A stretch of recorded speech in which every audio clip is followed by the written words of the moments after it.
When we think of a successful coup, the images of protesters storming the government buildings and dictators fleeing may come to mind. It's also common to assume that a coup was achieved due to some aggrieved members of the military using their firepower to oust a leader. Technically, that's true. A key requisite of a coup is that control is gained of the armed forces, including the police. However, the actual reasons behind why some coups succeed and others fail tends to involve less violence than we might think. Most successful coups are, in fact, bloodless. Triumphant coups are largely the result of coup leaders creating the perception that they will succeed. If they can achieve this, everyone else simply jumps on the bandwagon.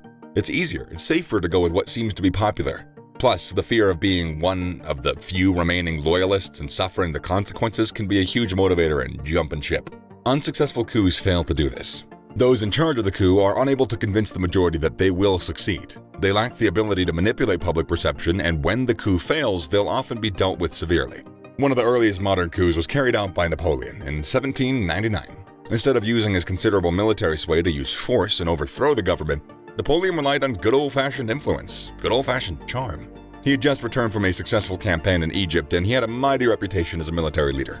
Once he'd won over enough key officials by convincing them that France would be better off under his rule, he pulled off a bloodless coup. There are consistent similarities in successful modern-day coups, and the same applies to those that have failed. Coups rarely result in democracy. However, coups can overthrow a dictator. They've largely occurred in the developing world. South America, Africa, and Asia have all experienced a substantial number of coups since the end of World War II, with some also happening in Europe. Almost always, these coups have occurred in countries that are generally poor and have much greater political instability. The number of coups has also fallen significantly since the beginning of the century. Between 1950 and 1990, there were almost 400 coups all around the world, with roughly half of them being successful. However, as countries in Latin America and Africa have become more developed and stable, the motivation for coups has fallen. A key reason is that in order to attract investment and maintain a secure currency, a stable government is very desirable. Successful coups have nearly always been initiated by members of the elite class. When some members of the elite are dissatisfied with the current government, they decide on setting up a coup, and it is from here that the winners stand out from the losers. A highly effective way to spread the message of inevitable power is to take control of a country's media and their broadcasting. This was much easier to do, even up to 20 years ago, when all one had to do was gain control of radio and TV stations. From there, the coup leaders could start spinning their propaganda, persuading the majority to join them. Social media has made that much less of an option, as government loyalists are able to convey their legitimacy and dispel coup claims on a variety of platforms.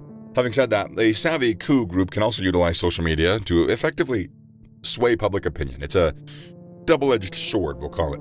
Media influence aside, the main job of coup leaders is to convince other members of the elite that joining them is the smart move. By the elite, we mean military leaders, prominent business people, and politicians from several parties. So, how exactly do successful coup leaders convince other people? First off, they have to make a compelling case against the current ruler. This might include claims of corruption, weak leadership, lack of vision. Pointing out social woes and poor economic performances are other powerful arguments.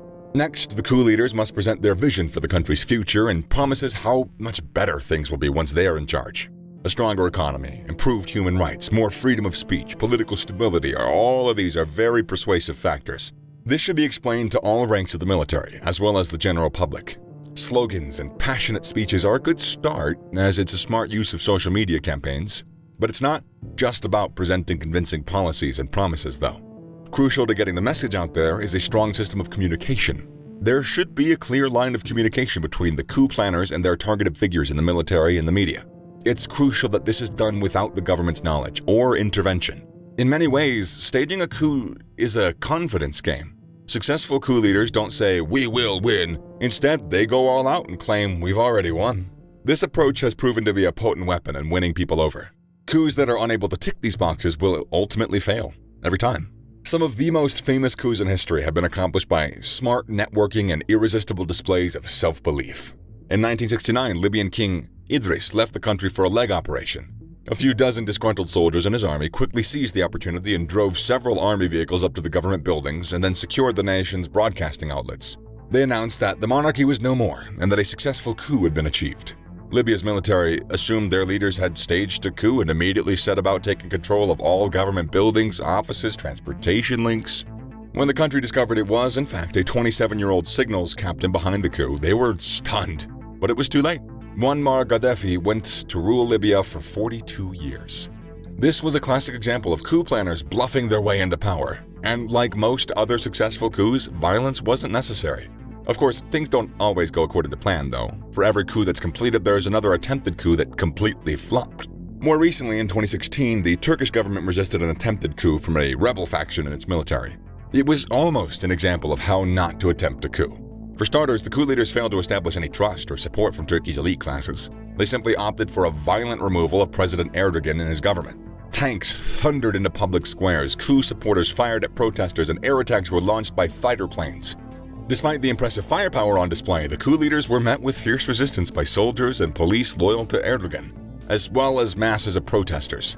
The coup planners bungled communication between themselves, and their plans were intercepted by the Turkish Secret Service, and one of their leaders was subsequently shot and killed.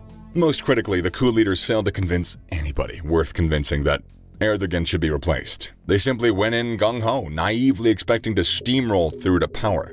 Timing is also a critical factor. Many successful coups have been staged when the dictator or leader was out of the country, ill, or weakened by other matters. Knowing when to stage the coup is part of the timing. If there's a general feeling of distrust or anger when someone's in charge, it's a lot easier to get people on side. This has led to some authoritarian governments adopting a process called coup-proofing. This means the government protects themselves against coup by putting loyalists in charge of their military.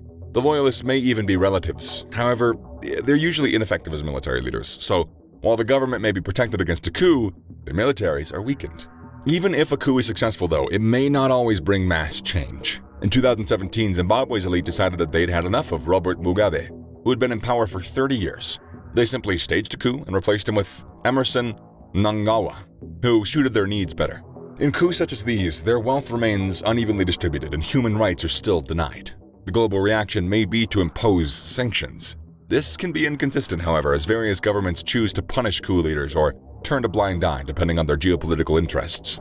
The number of coups around the world has plummeted since the beginning of the century. Although some regions still experience coups fairly regularly, the motivations for organizing a coup have become less and less. A major incentive for it is to democratize a country. With democracy comes global legitimacy, which brings in foreign investment and economic growth. While the frequency of coups have declined over the past 20 years, there are still regions of the world that are vulnerable to coups. These things are still common in West Africa and more recently in Southeast Asia, as evidenced by Myanmar in 2021 when military forces took control from the civilian government. For those who wanted to stage a coup and actually succeed, the blueprints for success were right there. So, get out there, overthrow the government, storm the Capitol. No? Okay. Well, the point is, it's all about making perception become reality.